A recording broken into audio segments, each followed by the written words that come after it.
Simpsons'lardaki Pi sahnesi gerçek. Bunun Pi Network'le alakası ne? Binance Pi Network yayınlayacak mı? Ve herkesin beklediği Pi Network $100'a gidebilir mi? Tüm bu detayları ve daha fazlasını bu videoda anlatıyor olacağım. Eğer bu videolar ilginizi çekiyor ve canlı yayınlarımı kaçırmak istemiyorsanız lütfen kanalıma abone olmayı unutmayın. İsterseniz detaylara geçelim. Bu videoda anlatılanlar eğitim ve bilgi amaçlıdır. Kişisel yorumdan ibarettir. Hiçbiri yatırım tavsiyesi içermemektedir. Evet, birazdan Pi Network'ün grafiğine de bakacağız. Orta uzun vadede değerlendireceğiz. Aynı şekilde $100'a gidebilir mi? Bunu verilerle anlatacağım size. Ve Simpsons'lar sahnesi gerçek. Bu görsel gerçek. Hemen bundan başlayalım. Bu gördüğünüz sahnedeki görsel hariç çıkan sosyal medyadaki bütün görseller fake arkadaşlar. İşte Trump'ın resmi var. İşte $300'a giden bir görsel var. Bu tarz görsellerin hepsi sahte. Ama buradaki görsel gerçek bir bölümden alınma. Burada görüyorsunuz bir sınıf var. Zeki çocukların toplandığı bir sınıf. Ve duvarda da I Love Pi yazısını görüyorsunuz. Buradaki her şey normal ama tuhaf olan herkesin aslında Pi Network'e yormasının sebebi sadece duvarda Pi yazması değil, ekranda da bir grafik olması. Tabi burada grafikte ne yazdığı kestirilemiyor uzaktan ama bir grafikle Pi'yi yan yana insanlar bağdaştırdığı için birazcık zorlama da olsa Pi Network'i yoruyorlar. Buradaki bölüm Pi Network'le alakalıdır değildir yorumunu yapmak sallamaktan öteye gidemez. Çünkü bunu ne değildir diyenler doğrusunu biliyor ne de evet Pi ile alakalıdır diyenler doğrusunu biliyor. Sadece böyle bir bölümün olduğunu söylemekte fayda var. Fakat kişisel bir yorum istiyorsanız buradaki bu kadar akıllı çocuğun birleştiği bir sınıfı anlatırken Pi önemli bir değer. O yüzden böyle bir sınıfta bu şekilde Pi'yi koymaları bana normal geliyor. Aynı şekilde bu kadar akıllı çocuğun buluştuğu bir sınıfta çizgi film yerine bir grafik açık olması da normal karşılıyorum. Hani çok zorlamak istemezsek böyle bir sınıfın buradaki görsellerinde Pi Network'e yorabileceğim aslında bir şey yok. Fakat yine de bu şekilde bir bölümün var olduğunu bilsek bize yeterli. Şimdi geçelim, Pi Network gerçekten $100 olabilir mi? $300 olabilir mi? Bunları size verilerle kanıtlayayım isterseniz. Ben olur olamaz demeyeceğim ama size verileri anlattığımda zaten siz bir sonuca varacaksınız. En azından nerelere kadar gidebilir? Bunun bir sonucuna varacaksınız diye düşünüyorum. Buna geçmeden önce isterseniz bir de şundan bahsedelim. Pi Network'ün birçok kişi dolandırıcı olduğunu düşünüyor. Dolandırıcı mıdır, değil midir? Onu bir kısaca yorumlayalım. Özellikle bu dolandırıcı yorumunu en son Bybit'in CEO'su yapmıştı. Bunlar dolandırıcı ve ben bunları yayınlamak istemiyorum gibi bir açıklamada bulunmuştu. Yanlış hatırlamıyorsam da bu açıklamadan sonra Bybit hacklenmişti. Tabii ki bu ekipten dolayı mı hacklendi? Böyle bir kötü yorumdan hemen sonra tesadüf olması, bu şekilde denk gelmesi. Acaba Pi Network'ün ekibi arkasında artık kim varsa onlar mı hacklettirdi gibi bir soru işaretleri doğurdu piyasada. Onlar mı değil mi? Tabii ki bilemiyoruz. İşte Kore üstlendi vesaire böyle söylentiler çıktı ama gerçek yüzünü asla kimse bilmiyor. Onun haricinde Bybit dolandırıcı olduklarını düşünüyor ve Bybit'in CEO'su bu yüzden de orada yayınlanmayacağını söyledi. Ayrıca Binance'da yayınlanır mı? Onu da konuşmuş olalım. Binance bununla alakalı bir anket yaptı. Şimdi CoinMarketCap'te ilk 10. sıradaki bir coin için, ilk 11'deki bir coin için tabii ki bu kadar hype almış bir coin'i Binance bu şekilde takipçilerine soracaktır. Anket sonucu yayınlanması yönünde bir sonuç çıktı. Fakat Binance dedi ki anket sonuçlarına önem veriyoruz ama bu anketin sonucuna göre hareket edeceğimiz anlamına da gelmiyor gibisinden bir açıklamada bulundu.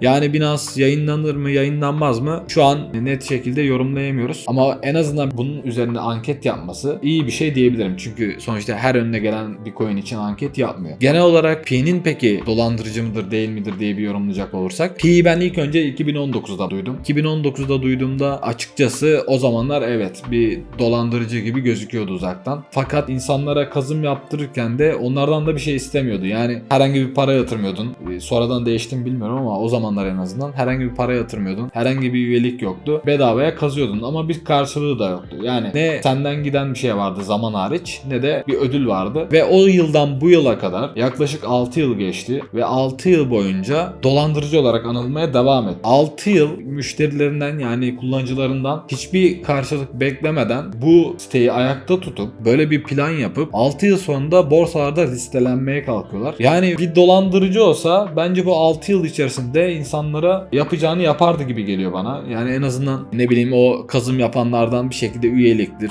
oyun gibi bir aktivitedir. Tıpkı şu an Telegram oyunlarında olduğu gibi. Bir şekilde insanlardan para koparmasını başarırlardı. Ama bunu yapmayı tercih etmediler. Aksine 6 yıl boyunca projeyi ayakta tutup tüm eleştirilere rağmen en sonunda hatır sayılır bazı borsalarda listelenmeyi başardılar. Şu an tabii ki ana hedef Binance gibi borsalarda listelenmektir muhtemelen. Fakat kişisel olarak baktığımızda bir dolandırıcının yapacağı hareket değil bunlar. Ama şunu da göz önünde bulundurmak lazım. Şu an bu ekip bu şekilde davrandı diye bu coin düşmeyecek anlamına da gelmiyor. Yükselecek anlamına da gelmiyor. Şimdiki market cap değeri olarak çok 11. sırada olduğu için yani buradan biliyorsunuz bazı arkadaşların ödülleri kilitli. Kimisi 2026'da sanırım kilitleri açılacak. Yani bu kilitler açıldığında özellikle yüklü miktarda PE olanlar varsa buradaki fiyatı baskılayacaktır zaten. Bu tarz bir riskler mevcut. O yüzden proje ekibinin dolandırıcılık yapması ya da yapmamasından ziyade buradaki fiyatın oradaki işte bu iyi haberlerin yanında fiyat düşmeyecekmiş gibi bir algı olmaması lazım. Her türlü senaryoyu değerlendirmek lazım. Onları zaten birazdan verilerle değerlendireceğiz. Yani bu şu an P-Network düşme riski var mı yoksa daha da yukarılara gidip $100 olma ya da $300 olabilme potansiyeli var mı gibi detayları değerlendireceğiz. İsterseniz bu dolandırıcılık mevzusunu da kısaca üstünden geçtiğimize göre P-Network'ün piyasa değerlerine bakalım. Şu an yaklaşık olarak ilk 11'de ve 12 milyar dolar bir piyasa değeri var. Şimdi gelelim asıl soruya. $100 olabilir mi veya $300 olabilir mi? Bunu size matematikle açıklayacağım. Şimdi buradaki ilk 10 sıraya bakalım. Bitcoin'den başlıyor. Şu an Pi 11. sırada. Tron'dan hemen sonra. Link'ten de hemen önce sırada. Şu an bakıyorsunuz burada değeri 12 milyar küsuratlı bir değeri var. Güncel değerini ortalama ben bunu düz hesap $2 olarak sayacağım. Kafanız karışmasın. $2 varsayarsak $100 olabilmesi için 50 ile çarpmamız lazım. 50 kat yukarıya çıkması lazım. Doğru mu? Yani biz buradaki market cap değerini 50 ile çarpmamız lazım. Yani bu ne demek oluyor biliyor musunuz? Bunu düz hesap 10 milyar olarak hesaplayacak olsak bile 500 milyar dolar bir market cap'e ulaşması lazım. Bu ne demek oluyor? Ethereum'u da geçmesi anlamına geliyor. Yani P-Network $100 olabilmesi için Ethereum'u geçmesi lazım arkadaşlar. Matematik olarak sonuç bu. Bakın hayal kurmaya gerek yok. Hani başka arkadaşlar ne anlattı bilmiyorum ama tek gerçek şu an bu. Bugünkü verilerle konuşacak olursak P-Network'ün $100 olabilmesi için Ethereum'u geçmesi lazım. Asıl soru az önceki Simpson sahneleri gibi sahneler gerçek mi? Arkasında çok büyük bir dünyayı yönlendirebilecek düzeyde bir ekip mi var? O yüzden bu tarz Ethereum gibi bir coinleri geçebilme potansiyeli var mı? Bunu siz cevaplayın. Ama matematik verisi olarak $100 olabilmesi için şu an Ethereum'un piyasa değerini geçmesi gerekiyor. Bu olmadığı sürece $100 olması imkansız. Bazı arkadaşlar da $300 diyor. Keza 500 milyara 3 eklediğimizde muhtemelen Bitcoin'le eşdeğer ya da Bitcoin'i geçen bir P-Network görüyoruz. Bu sizce mümkün olabilir mi? Olamaz mı? Bunu siz karar verin. Ben size matematiğini sundum. Yani $100 $300 hedefi matematik olarak şu an neredeyse imkansız gibi bir şey. O yüzden bunları göz önünde bulundurmanız lazım. Çıkan haberlerle ya da çıkan görsellerle aldanmamak lazım. Teknik veriye bakmak lazım. Matematiğe bakmak lazım. Matematiğe baktığımızda da bunun işte yüzdelik bir oran verecek olursak %99 imkansıza yakın olduğunu söylüyor. Onun haricinde dediğim gibi şu an 12 milyar dolarla 11. sırada olması da bundan sonra en fazla nerelere gidebilir diye düşündüğümüzde size onları değerlendirelim isterseniz. Tamam okey anladık. $100 olamaz. Peki kaç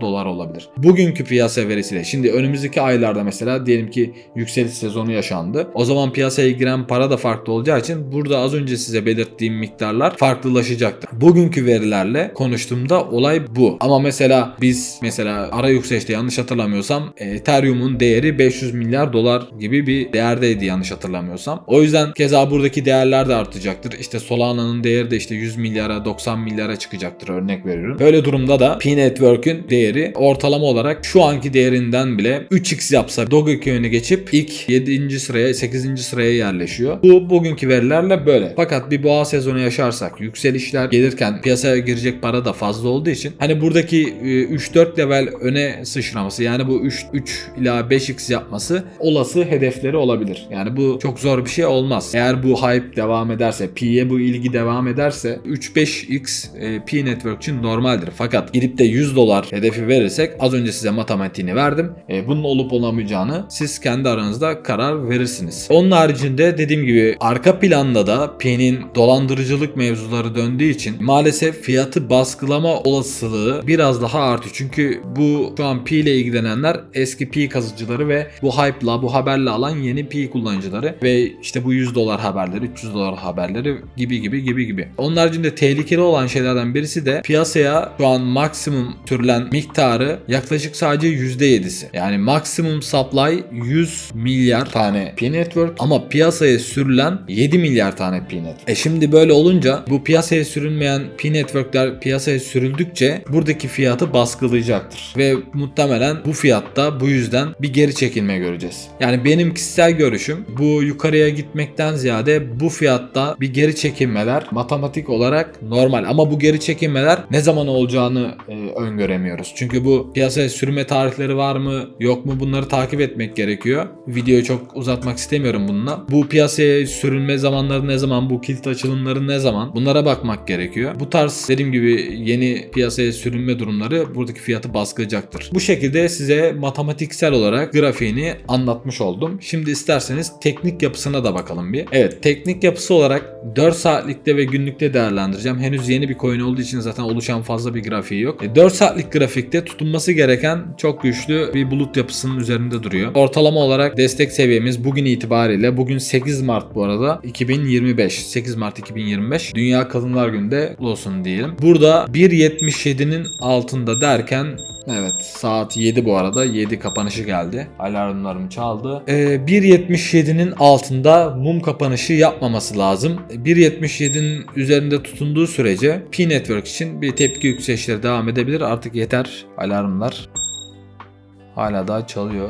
1.77'nin üzerinde tutunduğu sürece Pi Network olumlu yapısını korumaya devam eder. Ama 1.77'nin altında 4 saatlik mum kapanışları gelmeye başlarsa bir geri çekilme, düşüşler görebiliriz. Düşüşler yaşanırsa ilk seviyemiz 1.72, ikinci ana desteğimiz ise 1.58'ler olarak söyleyebilirim. Peki günlükte ne gözüküyor? Günlükte bakalım. Günlükte kısa vadede şöyle bir trend oluşturmuştu aslında. Şu an indikatörlerim oluşmadığı için klasik teknik analize başvuracağım. Bakın şurada milimetrik bir yapı görüyoruz. Şurada 1, 2, 3 sonra yükselmiş, sonra tekrar retest yapmış 4 ve sonra kırılım gelmiş. Şimdi de bir retest yükselişi geliyor aslında. Bu günlük grafikte bu arada. Bu olumsuz bir yapı. Burayı çünkü kırmış, tutunamamış. Yukarıdan gelen görüyorsunuz bir düşmüş, sonra tekrar derken bir kırılım ve reteste bir geri çekilme gelebilir. Böyle bir geri çekilmede ilk desteğimiz bizim pivot noktası olan 1.73 gözüküyor günlükte. Eğer buralar kırılırsa şu an en azından indikatörlerim olarak bir destek seviyesi gözükmüyor. Klasik analiz olarak söyleyecek olursam şuraları tekrardan bir destek seviyesi yapmak isteyebilir. Ortalama 1.46 bölgeler. Onun da aşağısında zaten bazı indikatörlerim oluşmaya başladı. 1.35 ve sırasıyla 1.22'ler gözüküyor. Böyle bir senaryo mevcut. Buralar kırılırsa da 0.45'lere kadar bir yolculuk başlatır Pi Network. O yüzden bu seviyeleri dikkat etmemiz gerekiyor. Buralarda tutunması önemli. Özellikle 4 saatlik